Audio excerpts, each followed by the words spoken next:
com medo de começar o programa assim do jeito que eu tô pensando. Mandar um chupa FIFA, pode ser não? Chupa FIFA então.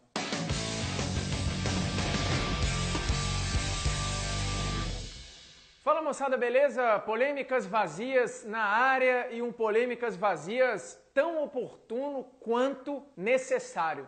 E sim, pelo que eu falei no começo, você já sabe qual é a posição desse polêmicas vazias número 38. Intercontinental é mundial. E não é uma pergunta, é uma afirmação. O Intercontinental está intimamente ligado à criação da Libertadores no final dos anos 60. E desde que nasceu, o Intercontinental sempre teve o caráter de mundial. E explicarei. E quem fala o contrário é clubista. Pronto, falei. A ideia de criar a Libertadores, ou seja, de criar uma Copa dos Campeões da América do Sul, surgiu ali em 58. Óbvio, partindo da Conmebol, que tinha um presidente brasileiro, é bom lembrar. O nome do sujeito era José Ramos de Freitas. Ele idealizou o esboço do que depois viria a ser oficializado como a Taça Libertadores da América. Em 1960, o presidente da CBD, João Avelange, que depois seria o presidente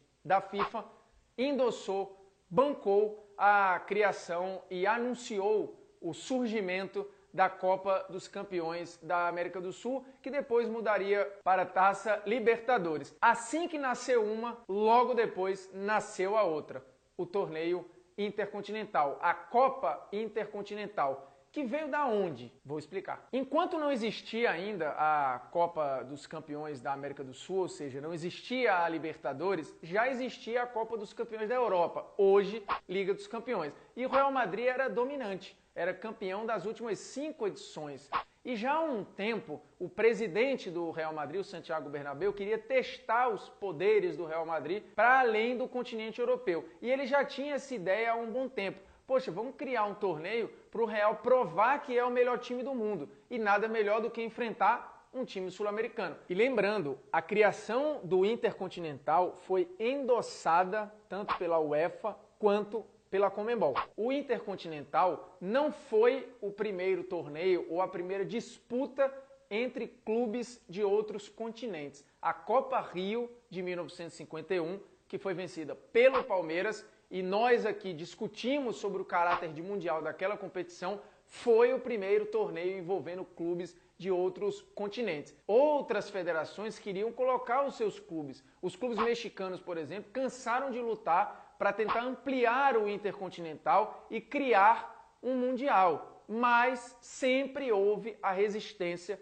da UEFA e da Conmebol. Sempre houve o monopólio dos dois, que se achavam os melhores do mundo e queriam a decisão só entre eles. Não era justo? Poderia não ser justo com quem ficou de fora, mas à época ninguém discutia que os melhores clubes do mundo estavam na América do Sul e estavam na Europa. E o embate entre eles mostrava para o planeta quem era a potência dominante. Nos anos 70, o Intercontinental, que era disputado em 2 jogos, você tinha um jogo na Europa e um jogo na América do Sul. E em vários momentos houve a necessidade, inclusive, de um terceiro jogo, como, por exemplo, quando o Santos venceu o Milan.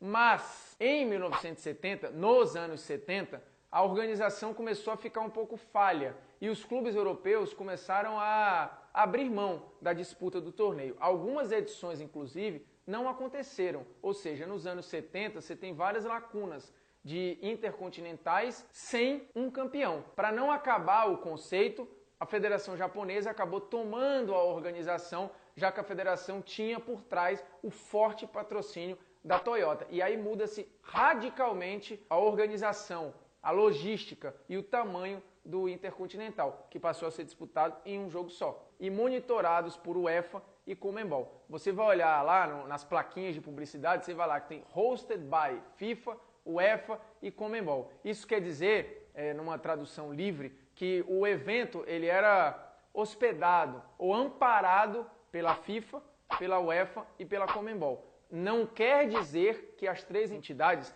organizavam o torneio.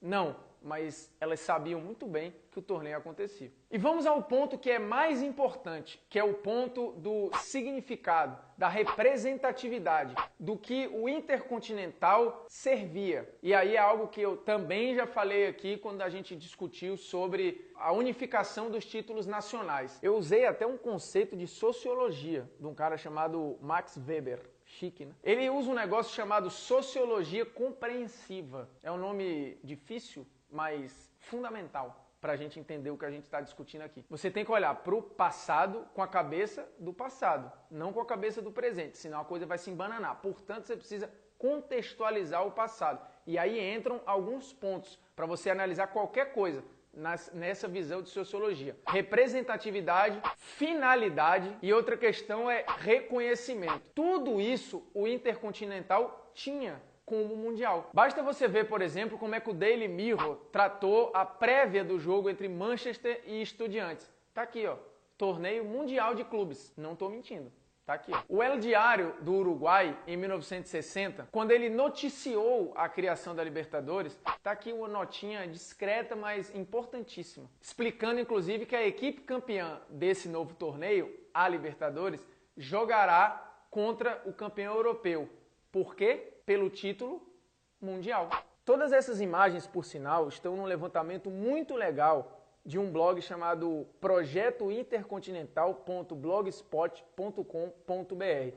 Tem o blog e tem a fanpage. Infelizmente, não tem o nome do autor, mas é o estudo talvez mais completo que você vai encontrar na internet sobre Intercontinental. E vai lhe convencer, como eu espero que este vídeo também faça. A Folha de São Paulo de 63 tratou como o Santos, que ganhou do Milan, bicampeão do mundo. E o Zero Hora, em 83? Olha aqui a manchete. Grêmio campeão do mundo. E se você olhar sites de outros clubes, eles deixam muito claro que consideram o Intercontinental mundial. Você vai a alguns clubes alemães, clubes italianos, clubes holandeses, é claro lá que o Intercontinental para eles tem peso de mundial. Portanto, você não pode jogar no lixo uma história de 44 anos. Durante 44 anos, entre 60 e 2004, o mundo olhou para o Intercontinental como o embate entre as duas melhores escolas, entre os dois melhores times de cada continente.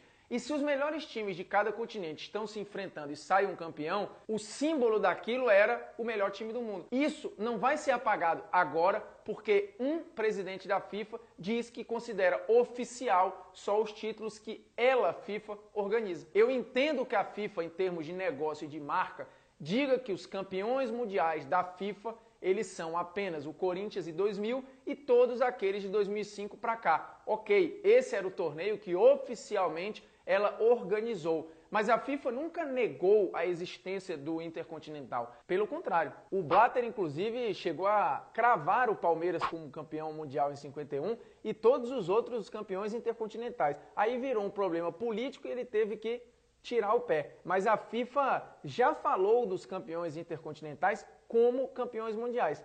Duvida? Tem uma matéria de 1º de dezembro de 2005 no site da FIFA falando sobre a prévia do seu Mundial, que voltava a ser organizado depois de 2000, só que com formato diferente. E aí o título da matéria é We Are the Champions. Começa lembrando do Puskás, do Di Stéfano, depois lembra da vitória do Real Madrid sobre o Peñarol diante de 120 mil pessoas, depois fala da vitória do Santos do Pelé diante do Benfica do Eusébio e ainda fala do Zico vencendo o Liverpool em Tóquio. Quem pode esquecer dessas performances? Aí depois fala, né? O Intercontinental e a Toyota Cup conseguiram nos brindar com grandes clássicos e momentos históricos do jogo. E no final, ela diz o seguinte, frase da própria FIFA. Nós apresentamos aqui os 26 clubes que foram nomeados campeões mundiais. É uma matéria falando e relembrando todos os 26 campeões dos torneios intercontinentais. Portanto, a própria FIFA já tratou os campeões intercontinentais como campeões mundiais, assim como todo o planeta considerava. É claro que durante esses 44 anos, se você tivesse clubes de outros continentes, poderia ter dado zebra, como já deu 3 vezes no Mundial da FIFA, que foi decidido por um clube asiático ou por um clube africano contra um europeu. O mais recente o caso do Kashima. Poderia? Poderia. Só que o se não entra em campo. E dei aquela porradinha, né? Pum. A questão de considerar ou não o Intercontinental Mundial é meramente uma questão clubística. Quem não tem o Intercontinental vai dizer que o Intercontinental não é mundial. E quem tem só os mundiais oficiais da FIFA, esses vão dizer que isso vale mais do que os títulos intercontinentais. Mas sinto lhe informar, muda o nome, muda o troféu, mas nada muda o significado do que foi conquistado à época. E é isso que se deve discutir num debate histórico. E chegou a hora do opiniões que a pessoa não tem o direito de ter. E o opiniões de hoje, na verdade, é uma atitude. Você não tem o direito de passar para frente informações mal checadas e mentirosas como se fosse verdade. Por mais clubista que você seja, é maldoso, é desonesto, intelectualmente falando, e acaba denegrindo, inclusive, o nome de algumas pessoas. O Opiniões de hoje é uma atitude, é passar para frente, por exemplo, a notícia que eu recebi em grupos do WhatsApp. É uma suposta matéria do UOL com a seguinte manchete: FIFA multa o Verdão e exige retirada de publicidade de primeiro campeão mundial de clubes. Seria uma matéria assinada pelo Diego Salgado e pelo José Edgar de Matos. E ela teria sido publicada no dia 7 de fevereiro, precisamente às 15 horas e 56 minutos. Só que esta matéria não existe. A manchete ela é mentirosa e você não tinha o direito de ficar passando isso para frente sem checar, apenas para tentar zoar com o seu rival. Então é isso, polêmicas vazias toda sexta-feira no YouTube do Esporte Interativo, e eu já pedi uma vez e vou só reforçar: se você é inscrito, ótimo. Se não é, se inscreve, clica no sininho para receber notificação e o melhor, compartilha, mostre para os seus amigos que por acaso teimam em achar que o Intercontinental não é mundial. Curta e comente, porque é sempre bom esticar o programa lá para baixo, né? Temos um fórum riquíssimo de comentários no nosso Polêmicas Vazias. E semana que vem vamos com uma polêmica muito pedida e que puxa outros assuntos. Messi ou Pelé? É bom que a gente faz um futebol antigo e moderno, versão 2.0.